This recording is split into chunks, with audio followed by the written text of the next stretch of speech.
4 ኪሎ ታመሰ። እንደተፈራው ቱርክ ሰራሹ መሳሪያ ፋኖች ገባው ያስባለ አጃይበኛ መረጃ ወጥቷል። አሜሪካው አምባሳደር ወልቃይትን ሲረግጡ 4 ኪሎ ሁለት ከባባድ መርዶ ሰምቷል። ካሁን ኢራንን በሚሳይል ይደበድባሉ በሚል እየተጠበቁ ያሉት ትራምፕ አዘናግተው ኢትዮጵያ ላይ ከባድ እርምጃ ወስደዋል። ወዲህ ደግሞ እንዴት እንደምንዋጋ እናውቅበታለን ያሉት ኢሳያስ አፈወርቂ ጓዛቸውን ጠቅልለው አማራ ክልል ገብተዋል። እንደተፈራው ቱርክ ሰራሹ መሳሪያ ፋኖች ገባው ያስባለ ጉድ ተሰምቷል። ኢሳያስ እንደዛቱ ሳያደርጉት አብይ ለጥቂት ቀድመዋቸዋል። መንግስት ቱርክ ሰራሽ ናቸው የተባሉ በርካታ የጦር መሳሪያዎች ከኤርትራ አድርገው ፋኖች ሊገቡ ሲሉ ያስኩኝ ማለቱ አይቀሬው ጦርነት የአይን ጥቅሻ ያህል ቀርቧል አስብሏል። ይህ ሁሉ ተተኳሽ ከኤርትራ ፋኖች ሊገባ መያዙ ሌላ ከባድ ጥርጣሬን አጭሯል። ሻዕቢያ ለፋኖ የላከው መሳሪያ መያዙ ከ4 ኪሎ በተሰማበት ዕለት ወዲህ ደግሞ ሸዋ ደብረ ብርሃን ጫፍ የኮማንዶ ጦሩና ፋኖ ከባድ ትንቅንቅን ማድረጋቸው ታውቋል። በቆይታችን የምናስደምጣችሁ ዘገባችን ነው። የአሜሪካ አምባሳደር በድንገት ወልቃይት ሲገቡ ህወሓትና የጄኔራል ታደሰ ወረዳ አስተዳደር በአማራ ኃይሎች የተያዙ አወዛጋቢ አካባቢዎችን ለመቆጣጠር ኤርትራ ጫፍ ላይ ተማምለዋል። ወልቃይት ላይ በአራቱም አቅጣጫ ከሱዳን እስከ ኤርትራ ድንበር ከተከዜ እስከ ሸረሪና ነገሮች በፍጥነት እየተለዋወጡ ነው። በጉዳዩ ላይ አንድ ጥብቅ መረጃ ተሰምቷል፣ እናስደምጣችኋለን። ኢራንን ይደበድባሉ ተብለው እየተጠበቁ ያሉ ትራምፕ ከኢራን ቀድመው ኢትዮጵያ ላይ ከባድ እርምጃ ወሰዱ። እርምጃው ያልተጠበቀና ድንገተኛ ሆኗል። እርምጃው በቀጣይ ሳምንት ጀምሮ ተግባራዊ የሚሆን ነው። በምን ጉዳይ የሚለውን በሌላኛው የዜና ዘገባችን ተካቷል፣ እንቃኘዋለን። አክብሮታዊ ሰላምታችን በያላችሁበት የዓለም ዳርቻ የደረሳችሁ የተወደዳችሁ አንድ አፍታ ሚዲያ ቤተሰቦች ከአንድ አፍታ ለአሁኑ መደመጥ አለባቸው ያልናቸውን ዜናዎች ወደ እናንተ የምናደርስበት ሰዓት ላይ ተገኝተናል። አብራችሁን ትቆዩ ዘንድ ግብዣችን ነው።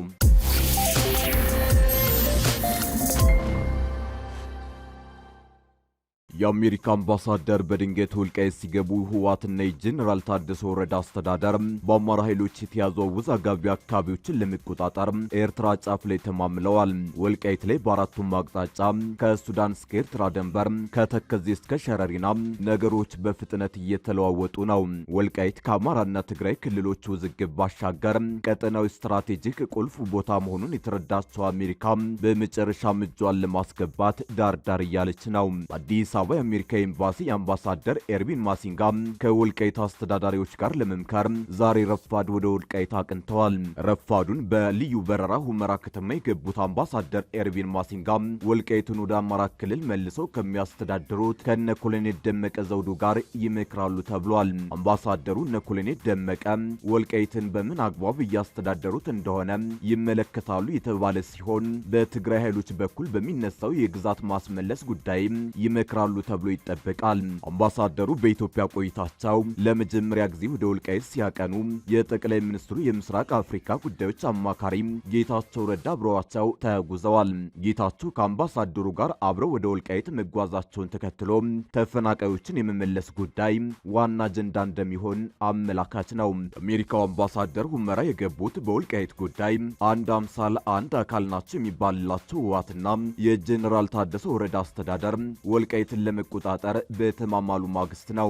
የህወሓት ጽህፈት ቤት ኃላፊዋ ፈትለወርቅ ገብረ እግዚአብሔር ሞንጀሪኖና ጄኔራል ታደሰ ወረደ ትናንት ጥር 7 ቀን 2018 ዓ.ም ኤርትራ ጫፍ ሽራሮ ላይ በጋራ በመሩ ስብሰባ ላይ ወልቃይትን ነጻ ለማውጣት ተዘጋጅተናል ብለዋል። ህወሓትና የጄኔራል ታደሰ ወረዳ አስተዳደር እንደ ወልቃይት፣ ጠለምትና ራያ ያሉ አወዛጋቢ አካባቢዎችን ሙሉ በሙሉ ለመቆጣጠር በጋራ እየሰሩ መሆኑን አስታውቀዋል። በሽራሮ ከተማ ከኩናማ ብሔረሰቦች ጋር በተካሄደ ውይይት ላይ ማብራሪያ የሰጡት ፈትለወርቅ የትግራይን ግዛታዊ አንድነት ለማረጋገጥ በህወሓትና ጊዜው አስተዳደሩ መካከል ሙሉ መግባባት ተፈጥሯል ብለዋል።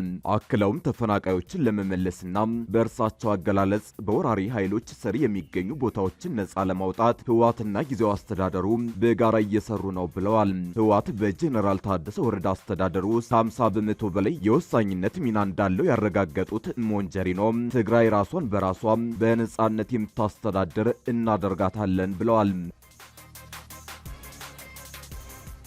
እንደተፈራው ቱርክ ሰራሹ መሳሪያ ፋኖ እጅ ገባው ያስባለ ጉድ ተሰምቷል። ኢሳያስ እንደዛቱ ሳያደርጉት አብይ ለጥቂት ቀድመዋቸዋል።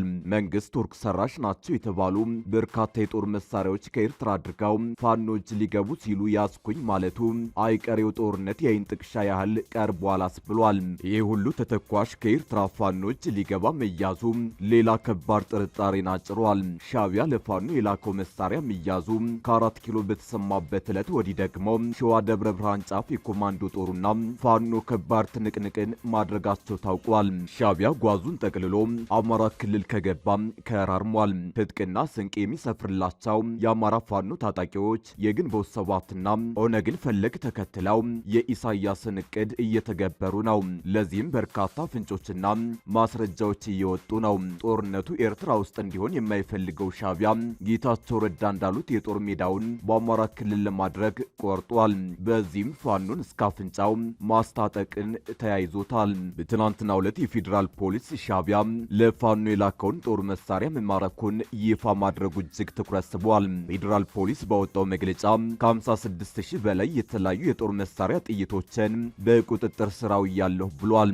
እነዚህ የጦር መሳሪያዎች የኤርትራ መንግስት ከኢትዮጵያ ውስጥ ባንዳዎችና ታሪካዊ ጠላቶች ጋር በማበር በትግራዩ ህወሓት በኩል የተላኩ ናቸው ሲል ከሷል። ተያዙ የተባሉት ከ56,000 በላይ የተለያዩ የጦር መሳሪያ ጥይቶች ሲሆኑ ሲያጓጉዟቸው የነበሩ ሁለት ተጠርጣሪዎች ጋር በወልዲያ የፍተሻ ጣቢያ ላይ በቁጥጥር ስር መዋላቸውንም አመልክቷል። ፖሊስ በስውር የተላኩ ያላቸው 41999 የክላሽ ጥይት፣ 14000 የብሬን ጥይትና 800 የድሽቃ ጥይት በአጠቃላይ 56799 ጥይቶች በቁጥጥር ስር መዋላቸውን በማህበራዊ ሚዲያ ገጹ ባወጣው መግለጫ አስታውቋል። መግለጫው እንደሚለው የጦር መሳሪያዎቹ በጸጥታ ኃይሎች ትብብር በቁጥጥር ስር የዋሉት ማክሰኞ ጥር 5 ቀን 2018 ዓ.ም መሆኑን ገልጿል። ኢትዮጵያ የባህር በር ጥያቄዋን ለመመለስ ያላትን አማራጭ እንደምትጠቀም ጠቅላይ ሚኒስትር አብይ አህመድ መግለጻቸውን ተከትሎ በሁለቱ ጎረቤት ሀገራት መካከል ያለው ውጥረት እየከረረ መጥቷል። አብይ በተደጋጋሚ ኢትዮጵያ ባህር በር አልባ ሀገር ሁና አትቀርም ሲሉ ይናገራሉ።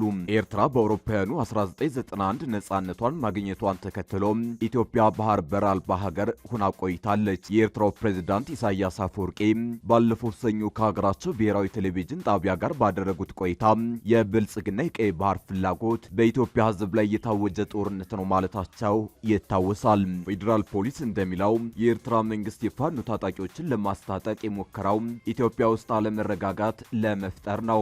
ኢሳያስ ለጦርነት ዝግጅት ወደ ኢትዮጵያ ሰው አልባ አውሮፕላንና ሌሎችም የጦር መሳሪያዎች እየገቡ እንደሆነም ጠቅሰዋል። የፖሊስ መግለጫ እንደሚለው ተጠርጣሪዎቹ ላይ በተደረገ ምርመራ የጦር መሳሪያ ጥይቶቹ ከኤርትራ መንግስት የተላኩ መሆናቸውንና ህወሓት መቀሌ ላይ ተቀብሎ ወደ አማራ ክልል በማስገባት ለፋኖ ለማድረስ ሲንቀሳቀስ ነበር። ጥይቶቹን ሲያጓጉዙ ተይዘዋል የተባሉ ተጠርጣሪዎች ላይ ፖሊስ አደረግኩት ባለው ምርመራ ጥይቶቹ በሻዕቢያ መንግስት እንደተላኩና ጽንፈኛው ህወሓት ከመቀሌ ወደ አማራ ክልል ሸዋሮቢት ለማድረስ መንገድ ላይ እንደነበሩ ተናግረዋል ብሏል። የኢትዮጵያ መንግስት ከህጋዊ የፖለቲካ ፓርቲነት የተሰረዘው ህወሓት ከኤርትራ መንግስት ጋር እየተባበረ ነው የሚል ወቀሳ ሲያሰማ ይህ የመጀመሪያው አይደለም።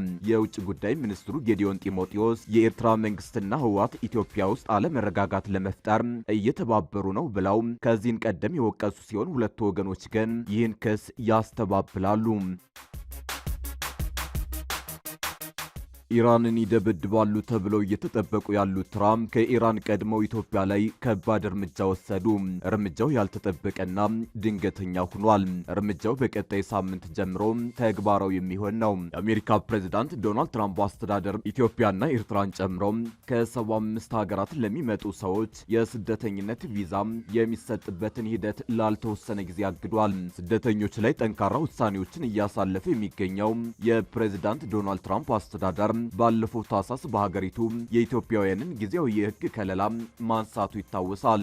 የዚህ ህጋዊ ከለላ ቆይታ ጊዜ እንዲያበቃ መደረጉን ተከትሎ የዚህ ስርዓት ተጠቃሚ የነበሩ ኢትዮጵያውያን በ60 ቀናት ውስጥ ሀገሪቱን ለቀው እንዲወጡ ታዝዘዋል። አሁን ደግሞ ኢትዮጵያን ጨምሮ ስደተኞች ወደ አሜሪካ የሚገቡባቸውን ህጋዊ መንገዶች ይበልጥ እያጠበቀ ያለው የትራምፕ አስተዳደር ከሚቀጥለው ሳምንት ረቡዕ ጥር 13 ቀን 2018 ዓ.ም ጀምሮ ተግባራዊ የሚሆን አዲስ የቪዛ ክልከላ ጥሏል። የሀገሪቱ የውጭ ጉዳይ መስሪያ ቤት ትናንት ረቡዕ ጥር 6 ቀን ባወጣው መግለጫ ውሳኔው የተላለፈው በመንግስት ድጋፍ የሚኖሩ ስደተኞችን ቁጥር ለመቀነስ እንደሆነ ጠቁሟል። በውሳኔው መንግስት የሚሰጠውን ድጋፍና ጥቅማ ጥቅም በመጠቀም ከአሜሪካ ሕዝብ ሀብት የሚቀንሱ ሰዎች ስርዓቱ ላይ የሚፈጽሙትን ብዝበዛ ማስቆም እንደተፈለገ መስሪያ ቤቱ ገልጿል። ከሚቀጥለው ሳምንት ጀምሮ ተፈጻሚ የሚሆነው ውሳኔ 75 ሀገራትን እንደሚመለከት ተገልጿል። ዜና ወኪሉ አሶሺየትድ ፕሬስ ያወጣው ሀገራት ዝርዝር እንደሚያሳየው ኢትዮጵያ ከነዚህ ሀገራት አንዷ ነች። ከኢትዮጵያ ጎረቤት ሀገራት መካከል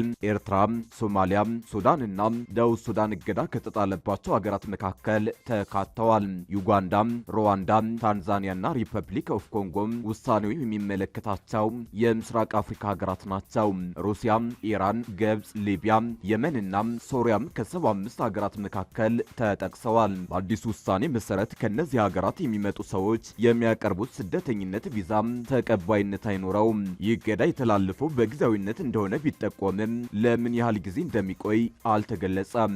የውጭ ጉዳይ መስሪያ ቤቱ የቆንጽላ መኮንኖች ከነዚህ ሀገራት ለሚመጡ ሰዎች የሚካሄዱ የስደተኛ ቪዛ ማመልከቻ ሂደቶችን እንዲቋረጡ ትዕዛዝ መስጠቱን አሶሺየትድ ፕሬስ ዘግቧል። ይህ እገዳ እንደ ጊዜያዊ ጎብኚዎች ወይም ለንግድ ስራ የሚጓዙ ሰዎች ያሉ ስደተኛ ያልሆኑ ቪዛ ጠያቂዎች ላይ ተፈጻሚ እንደሚሆን ተገልጿል። የውጭ ጉዳይ መስሪያ ቤት ምክትል ቃል አቀባይ የሆኑት ቶሚ ፒኮት መስሪያ ቤቱ የአሜሪካ መንግስት እርዳታ ፈላጊ ለሆኑና የአሜሪካን ሕዝብ ልግስናን ያላግባብ ሊጠቀሙ የሚችሉ ስደተኞችን ብቁ አይደሉም ብሎ ለመመደብ ስልጣኑን ይጠቀማል ብለዋል።